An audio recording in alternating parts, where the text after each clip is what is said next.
ಯಜಮಾನ್ರ ಗಿಲ್ಲಿ ಗೆದ್ರು ಮೊನ್ನೆ big boss ಅಲ್ಲಿ. ಹೌದು. ಏನ್ ಹೇಳ್ತೀರಾ? ಅನ್ನಕ್ಕೆ ಊಟಕ್ಕೆ ಗತಿ ಇರಲ್ಲ. ಇವತ್ತು ಹೆಂಗೆ ಸೂಪರ್. ಯಜಮಾನ್ರ ನಮಸ್ಕಾರ. ನಿಮ್ಗೆ ಇಷ್ಟವಾದ ಸ್ವೀಟ್ ಯಾವುದು? ಜಾಸ್ತಿ ಅಲ್ಲೂ ನಾವು ಈಗ ಬಂದು ತಿಂತಿದ್ದೆ, ಇವಾಗ ಸ್ವಲ್ಪ ಕಡಿಮೆ ಸ್ವೀಟ್ ಕಮ್ಮಿ. ಹೌದು. ಸ್ನ್ಯಾಕ್ಸ್ ಅಲ್ಲಿ ಏನು? ಮೊಟ್ಟೆ ಪಪ್ಸು, ಸೆವೆನ್-ಅಪ್ ಅಷ್ಟೇ. ಬನ್ನಿ ತರೋಣ. 2 ಎಗ್ ಪಫು, 1 7-ಅಪ್. ಹಾಂ, ಯಜಮಾನ್ರಿಗೆ ಸ್ವೀಟ್ ಕೇಳಿದೆ. ಅವರು ಸ್ವೀಟ್ ಅಷ್ಟು ತಿನ್ನಲ್ಲ. ಸ್ನ್ಯಾಕ್ಸಲ್ಲಿ ಏನು ತಿಂತೀರಾ ಅಂದಿದ್ದಕ್ಕೆ ಎಗ್ ಪಫು ಮತ್ತು ಸ್ಪ್ರೈಟ್ ಕುಡಿತೀವಿ ಅಂದರು. ಇದನ್ನು ಕೊಟ್ಟು ಅವ್ರ ಮುಖದಲ್ಲಿ ಒಂದು ನಗು ತರ್ಸೋಣ. ತಾಳಿ. ಹಾಂ,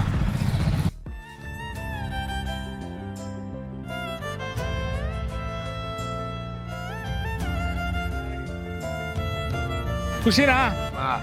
ಥ್ಯಾಂಕ್ಸ್ ಮತ್ತೆ ಅಪ್ಪಾಜಿ. ಇಲ್ಲ ಅಪ್ಪಾಜಿ ಎಲ್ಲ ಬೇಡ, ನೀವು ದೊಡ್ಡವರು.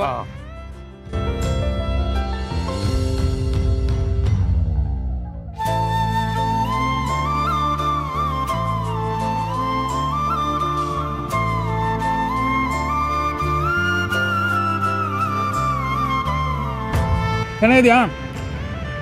ಸೂಪರ್. ಯಜಮಾನ್ರ ಗಿಲ್ಲಿ ಗೆದ್ರು ಮೊನ್ನೆ ಬಿಗ್ ಬಾಸ್ ಅಲ್ಲಿ. ಹೌದು. ಏನ್ ಹೇಳ್ತೀರಾ? ಗೊತ್ತಾ ನೀವು ಗಿಲ್ಲಿ ನೋಡ್ತಿದ್ರ ಏನಾದ್ರು? ಜಿರಾ ನೋಡ್ತೀರಾ ಸಾ? ಆರಾಮ ಸೂಪರ್ ಆಗೋದು, ನಮ್ಗೆಲ್ಲರಿಗೂ ಹೆಜ್ಜೆ ಆಗೋದು. ಅವ್ರ ಬಗ್ಗೆ ಏನ್ ಹೇಳ್ತೀರಾ? ಅನ್ನಕ್ಕೆ ಊಟಕ್ಕೆ ಗತಿ ಇರಲ್ಲ. ಇವತ್ತು ಹೆಂಗೆ ಸೂಪರ್.